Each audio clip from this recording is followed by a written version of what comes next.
I'm tempted just to buy shares in Brewdog just so I can go to their AGM.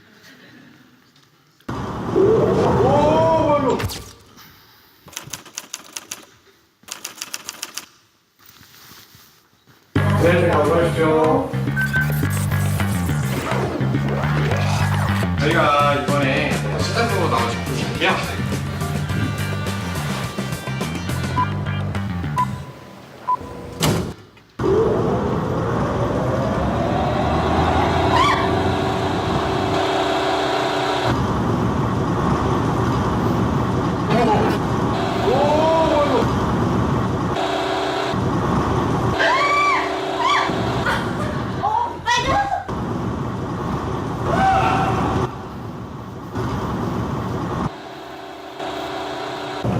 저기요.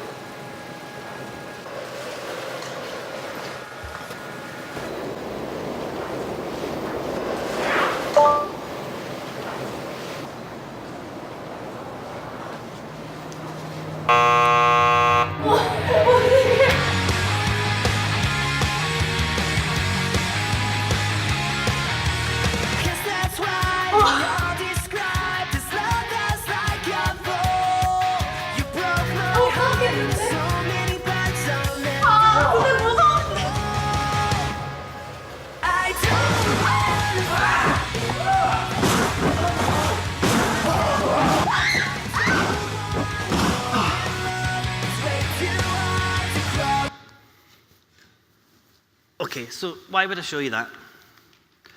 Well, that's a company using the space that they have in a really, really creative way. And I saw that and I thought, that's almost like a shell scheme, that. It's a tiny little pop-up shop, and it was like 3 by 3 meters, and I thought, wouldn't it be amazing if you went up to someone's stand and the floor started moving and you jumped onto the end?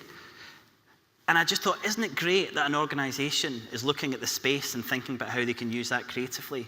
Because we don't as organizers, we tend to just rock up into a place and do what we do. But I thought, what a wonderful example of thinking about how you use a space. And again, how expensive was that? You know, a few £1,000s it would have cost North Face to do that. But how easy it was to spread that.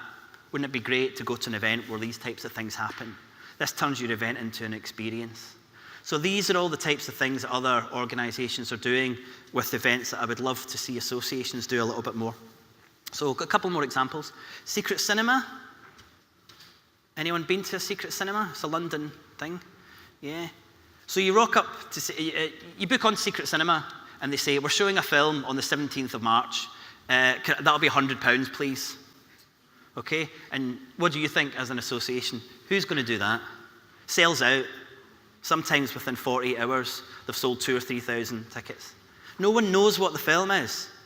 No one knows the location, but they're willing to pay sometimes over £100 for it. So the example I saw, I'm just seeing someone in the audience looking like they're in complete shock. This is true. This is true.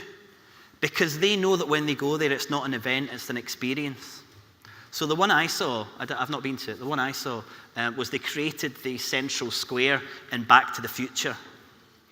Do you know where the big lightning rod hits and they showed Back to the Future, but they recreated that square. And people got there, and they were told a couple of hours before 1980s theme. So people started dressing up in 1980s costumes, and they came there. It's wonderful.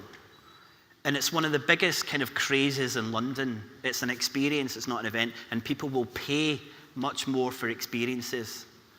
They won't pay for events, but they'll pay for experiences. Check them out, you'll be amazed. You go onto the website and there's no information apart from the price. It's crazy. It breaks every single marketing rule you've ever been taught as an event marketeer. It really, really disrupts event marketing. It's fantastic. Anyone a fan of Father Ted? How about Father Ted Talks? I love this, absolutely brilliant. Someone just came up with an idea and thought, Father Ted, TED Talks, I'm going to run an event. People went to that event, sold out. I've got a sold out, yeah, sales ended, sold out. That's all they had. But people just looked at that and thought, how can I not go to a TED Talk about Father Ted? And I just think when I look at organizations, I look at the titles of some of your events, the 67th Forum for blah, blah, blah, blah, blah, and I'm thinking, who's inspired by that? Where's the story? Where's the narrative? Where's the engagement? A funky name can actually work, and I'm not suggesting you do this for a lot of your events, but your annual dinner, does it have to be the 17th annual dinner of the blah, blah, blah? But names, little things like this, really, really work, especially with a millennial audience, which is continually who's going to be moving into your membership organizations. I've just realized there's such a 1980s theme to this. Ferris Bueller, anyone remember the film Ferris Bueller? Yeah. Chicago, all the companies in Chicago, all the convention board, all the hotels, all got together and said it's the 30th anniversary of Ferris Bueller. So how as a city can we celebrate this? And how can we bring everyone together? And I just loved that idea. And for me, it was just this idea of thinking big. And again, I think too often associations are too siloed. And they never really look at similar or very different associations and think, what can we do that would actually be much, much bigger and bring us in more money, more members, allow us to do things that are really, really creative. A really good example of very different organizations just getting together, coming together on a theme and making a really, really great event. So that's examples, all of them disrupt. And that's what I would love you to think about when you go back and you think about doing your conference different or your exhibition or your AGM.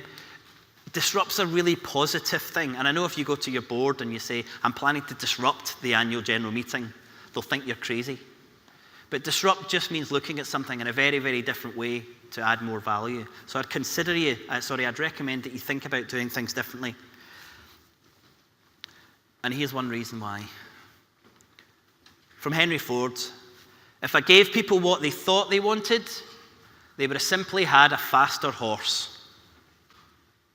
And that's what happens when we ask a lot of our senior management and our members about change.